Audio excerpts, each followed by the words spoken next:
puji bersama-sama.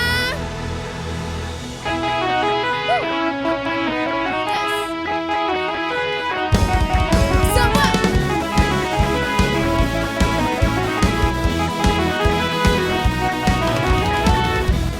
Dari hari ke hari tak pernah terbatalkan, berkat-Mu turun atas hidupku.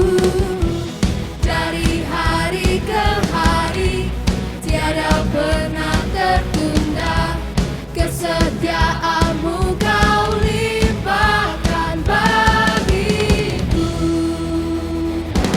Tak berkesudahan kasih setia-Mu Tuhan, rahmat-Mu tak pernah habis dari hari-hariku.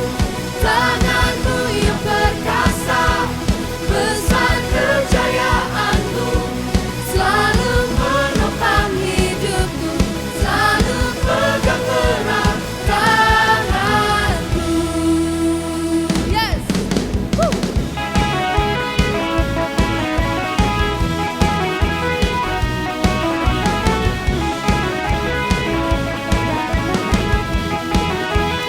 Kata Anda sungguh-sungguh dari hari ke hari tak pernah terbatalkan, berkat-Mu turun atas hidupku.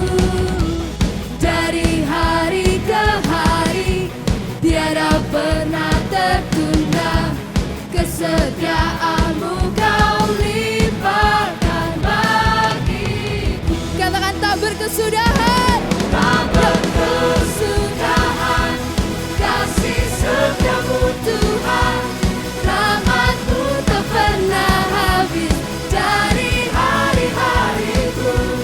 Tangan-Mu yang perkasa, besar kejayaan-Mu, selalu menopang hidupku, selalu pegang erat tangan-Mu. Semuanya bertepuk tangan di atas kepala kita. Yes.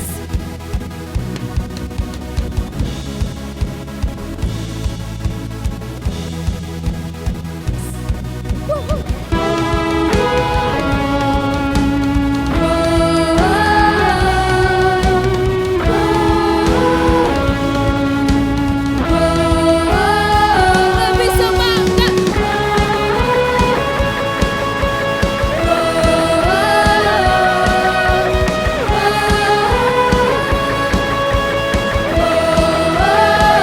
Tak berkesudahan kasih setia-Mu Tuhan, rahmat-Mu tak pernah habis. Yes, kami percaya Tuhan. Hari-hariku, tangan-Mu yang perkasa, besar kejayaan-Mu, selalu menopang hidupku, selalu pegang erat tangan-Mu. Yes, berikan sorak-sorai yang meriah buat Tuhan kita. Yes, terima kasih ya Tuhan. Kami percaya Tuhan rencana-Mu indah bagi setiap kami. Saat ini kami akan mendengarkan firman-Mu ya Tuhan. Mari semuanya yang siap katakan amin. Yes.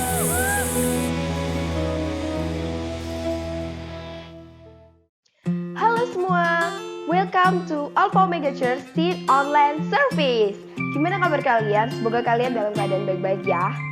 Selamat datang buat kalian semua yang udah tuning in di Alpha Omega Church Teen Online Service. Welcome! Jangan merasa canggung dengan cara kita bernyanyi, memuji Tuhan, mengangkat tangan, atau mendengarkan bahasa asing. Karena kami percaya bahwa lagu dapat membangkitkan iman kita dan itu semua merupakan ekspresi cinta kita kepada Tuhan kita yang dahsyat. Nah, sekarang ada beberapa pengumuman yang perlu saya sampaikan untuk kalian semua. Yang pertama, Teen Online Service kita bisa diakses di YouTube Alpha Omega Church setiap hari Minggu jam 7 pagi. Jadi, Teen Online Service kita bisa diakses di YouTube Alpha Omega Church setiap hari Minggu jam 7 pagi. Lalu, buat teman-teman semua yang rindu memberikan persembahan, teman-teman bisa memberikan melalui rekening di bawah ini. Dan satu lagi, Komsel masih tetap berjalan di jam-jam yang telah ditentukan dalam Komsel kalian. Jadi jangan lupa buat ajak kawan, kerabat untuk join bersama dalam Komsel. Oke, itu aja pengumuman yang dapat aku sampaikan dan kita akan melanjutkan ke acara berikutnya. Stay safe, stay healthy, and God bless you all. Halo semuanya, gimana kabarnya? Senang kembali bisa bertemu Anda semua. Tentunya kita semua dalam keadaan sehat. Bersyukur sekali hari ini kita mau bersama-sama lagi menikmati berkat Tuhan, sebab tahun 2021 kita masih punya kesempatan untuk beribadah.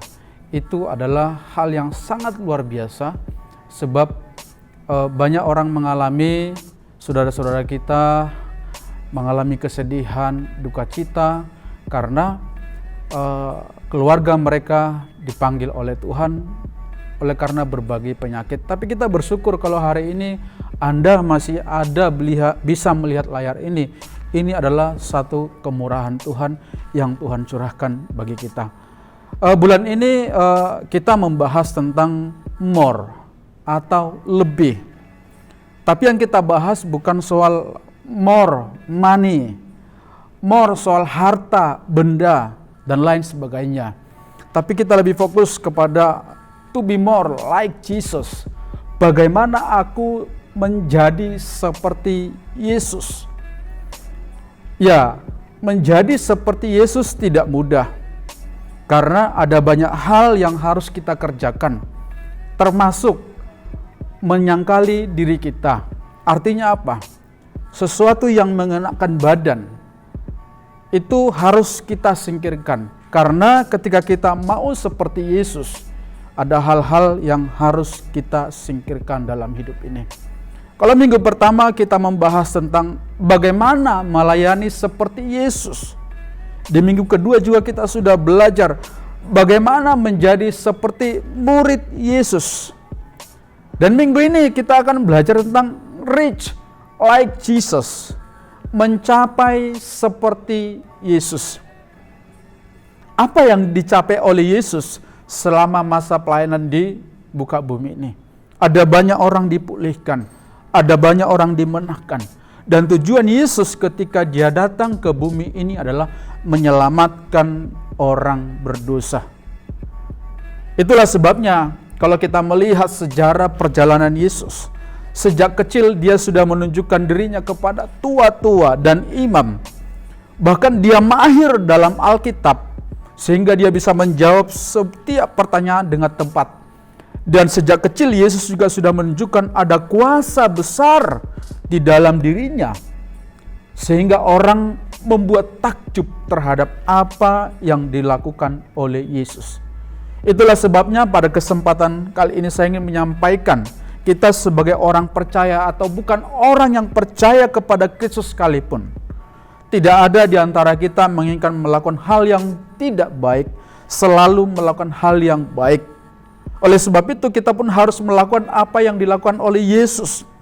Ketika Yesus naik ke surga, dia mewariskan sebenarnya kepada kita kuasa seperti dia punya ketika melayani di bumi ini.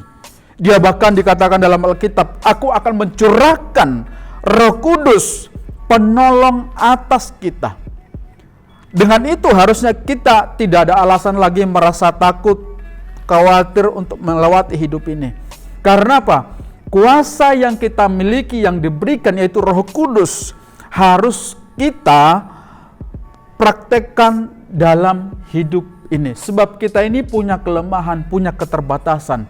Oleh sebab itu kita punya Roh Kudus yang akan menolong kita melakukan banyak hal. Tentunya saudara-saudara, anak-anak muda atau siapapun Anda yang sedang melihat layar ini, terjadinya sebuah kebaikan dalam hidup kita tidak begitu saja. Ada hal yang harus kita lakukan. Tentunya kita harus berdasar kepada Alkitab. Tidak ada gunanya saya bisa berpakaian baik, saya berpenampilan baik, saya punya sesuatu yang baik, tapi hidup saya selalu membuat orang tidak nyaman. Harusnya hidup yang kita punya itu adalah bermanfaat. Sehingga apa? Kita bisa melakukan apa yang dilakukan oleh Yesus. Kita semua pasti di rumah punya galon ya. Galon itu semahal apapun galon yang kamu punya. Kalau galon itu tidak diisi air, maka galon itu hanya sebuah pajangan. Artinya galon itu diisi air ya, maupun air apapun yang Anda isi di situ, mau air biru, air isi ulang atau aqua atau apapun itu. Ketika itu diisi, orang mengambil air minum, itu sangat berguna, bukan hanya satu orang, tapi banyak orang. Sama seperti Anda mungkin punya sepeda motor ya, punya mobil bagus, atau punya pesawat, atau bahkan punya kapal laut yang besar, yang luar biasa, yang harganya, tidak terhitung ya jumlahnya. Tapi semuanya itu tidak akan berguna ketika tangki bensinnya itu tidak diisi bahan bakar. Kapal itu, pesawat itu hanya sebuah pajangan. Tapi karena alat transportasi itu diisi bahan bakarnya dengan bensin atau aftur atau pertamax atau apapun itu, saya sedang tidak mempromosikan brand di sini. Tapi kalau diisi kendaraan itu dengan baik, maka itu akan menjadi berguna. Sama halnya, hidup kita akan menjadi sesuatu yang baik dimanapun kita berada, dalam pekerjaan, dalam sekolah, di dalam rumah tangga, keluarga. Menjadi sesuatu yang baik, berguna, menjadi berkat bagi orang banyak ketika kita isi hidup kita hal-hal yang baik. Ada orang berkata seperti ini, kalau Anda menanam tomat, maka yang tumbuh adalah tomat. Kalau Anda menanam durian, maka yang tumbuh buahnya adalah durian. Tidak mungkin Anda menanam tomat, tapi yang buahnya menjadi durian. Nah, oleh sebab itu, apa yang kita tanam dalam diri kita, apa yang kita isi dalam diri kita, akan menentukan apa yang akan keluar dari hidup kita. Itu yang disebut dengan kita bisa menjadi seperti Yesus. Artinya istilah bahasa Jawanya, to be more like Jesus. Ya, to be more like Jesus. Oleh sebab itu, pada kesempatan kali ini yuk kita belajar ya bagaimana supaya kita ya bisa mengisi diri kita yang bersifat kekekalan atau tidak terlalu fokus dengan hal-hal yang bersifat duniawi. Kita hidup bukan soal kerja, makan, istirahat, bangun tidur, pergi sekolah atau pergi kerja, dan begitu terus-menerus. Namun hidup itu harus menjadi sesuatu yang berguna bagi banyak orang seperti yang dilakukan oleh Yesus. Oleh sebab itu, kerohanian kita harus selalu diisi dengan kebenaran firman Tuhan.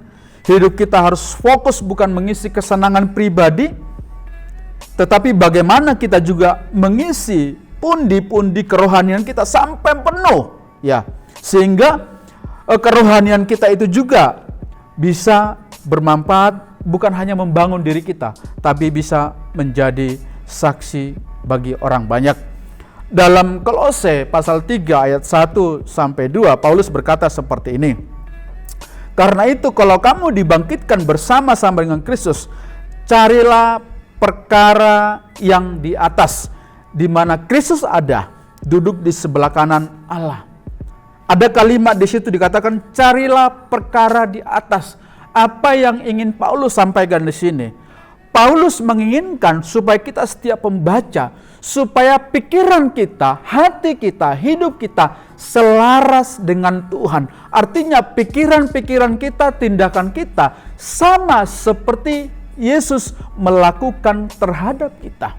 Karena firman Tuhan juga berkata, tidak ada satupun rencana yang jahat untuk setiap kita. Oleh sebab itu, kenapa bisa seperti itu? Kita pun bisa melakukan seperti Yesus, yaitu kita mengisi perkara-perkara yang di atas. Menyelaraskan, menyesuaikan, menyerupakan seperti apa yang dipikirkan oleh Yesus.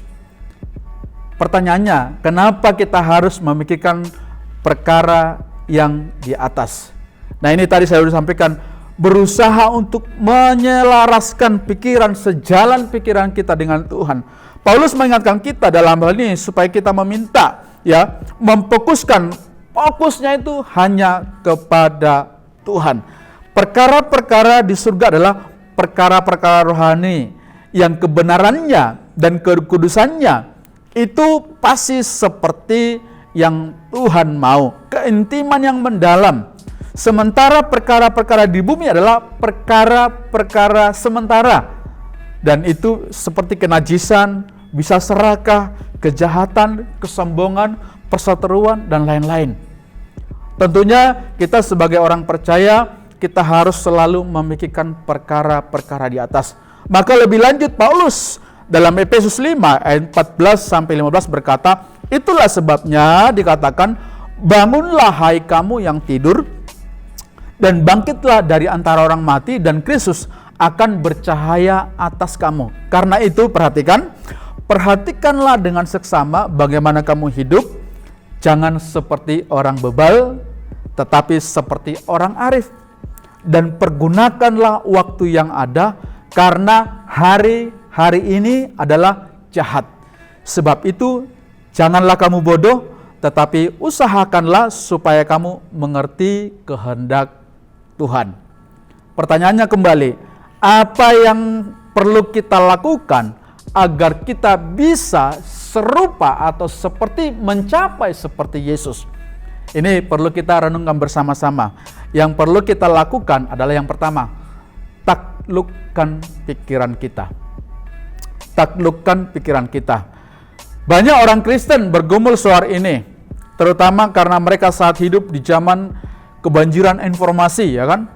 Sehingga pikiran, menguasai pikiran itu sangat penting, ya. Sekarang kita bisa dengan hitungan detik, hitungan menit, itu kita bisa terima informasi dari berbagai medsos atau lewat apapun.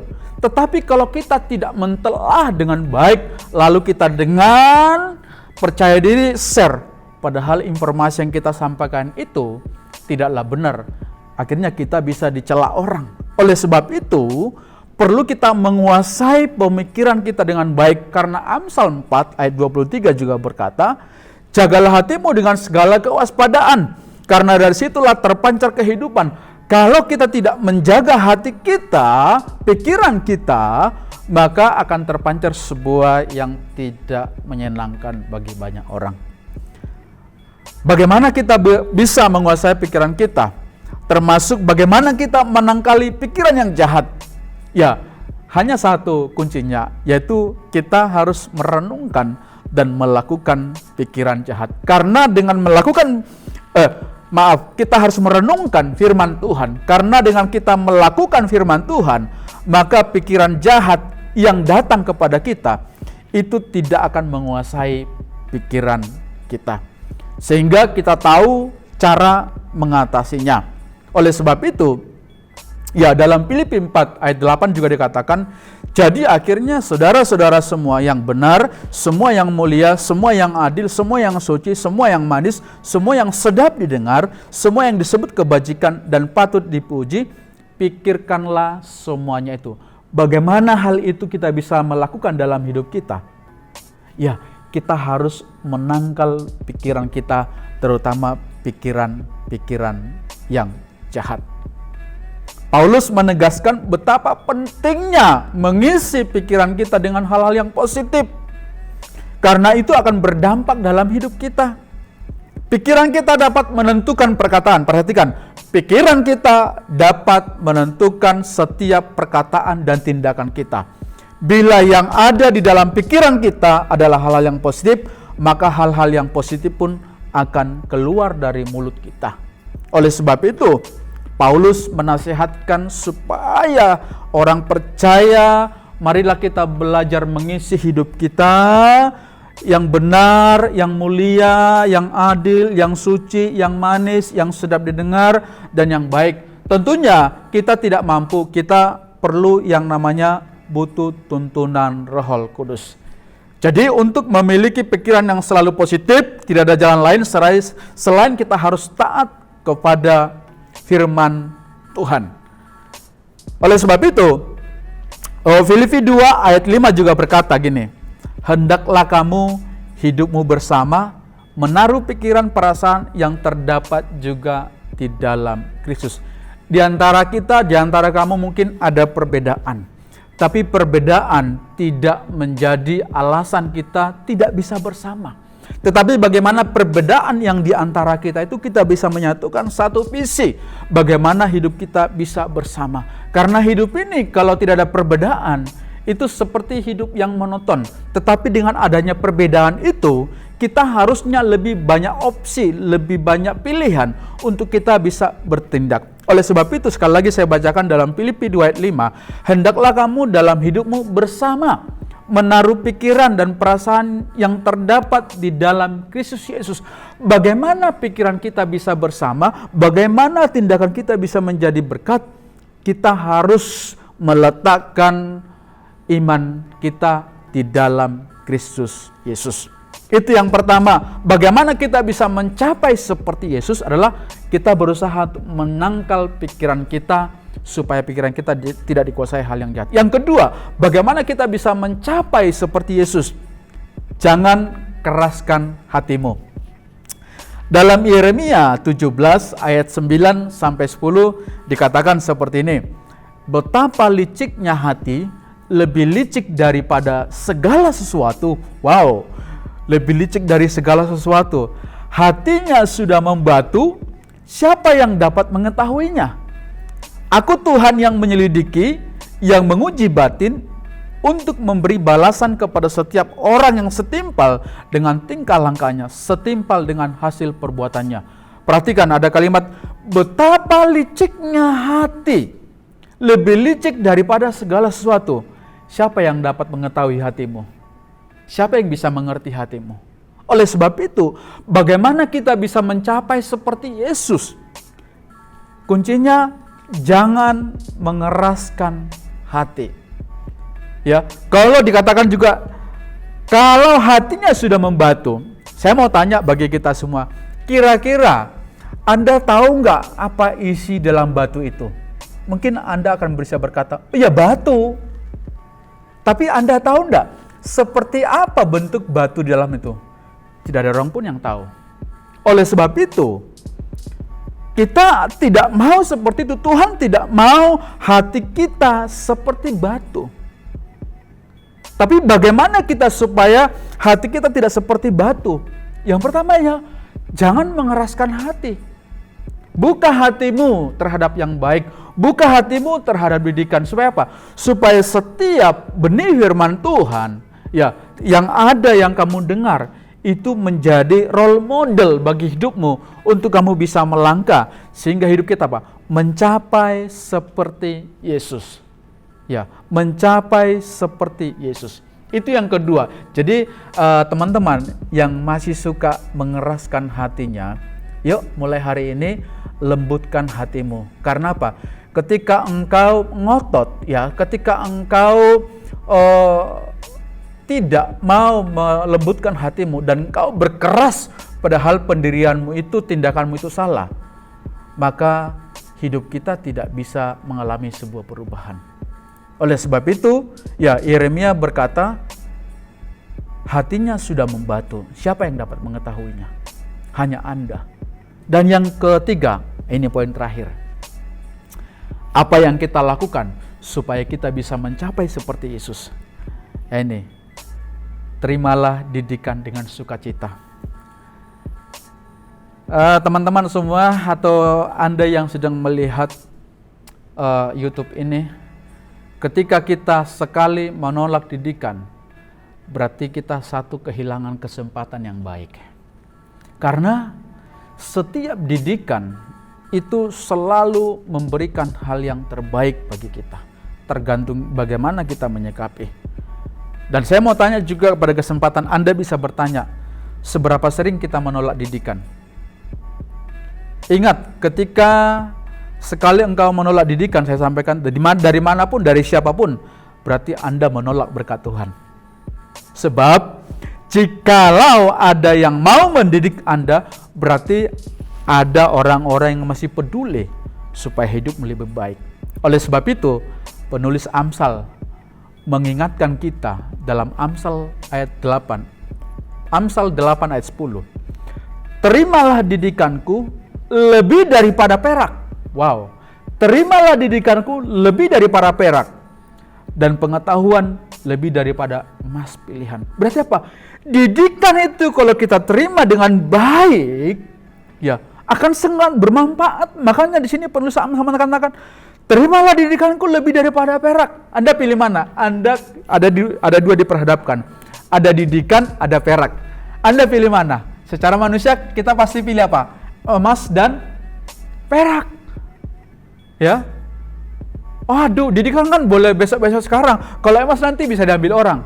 Tapi Amsal mengatakan, terimalah didikanku lebih daripada perak. Ya, ini kan dua pilihan yang tidak mudah ya. Ya, manusia pasti pilih perak lah.